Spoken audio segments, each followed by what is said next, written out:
Is November 8th, 2011, and we have Leonard in the office today. He's doing his BIA follow-up.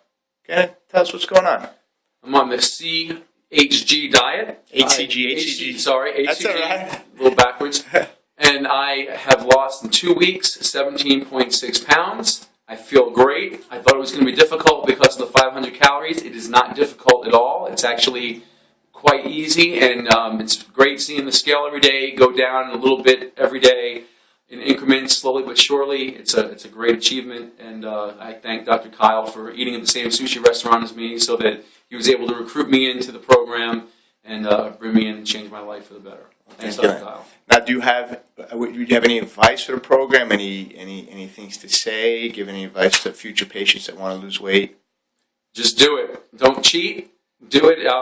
There was one day because of situations where I ate meals too close together and too late at night where I didn't have a loss. But as soon as I got back on, it went back. If you follow the thing, it's going to work. If it works for me, who can't lose weight for anything, it's going to work for anyone. And it's great. Do you mind me sharing this with any future patients? You're welcome to do so if it's going to help them. Thank you, Leonard.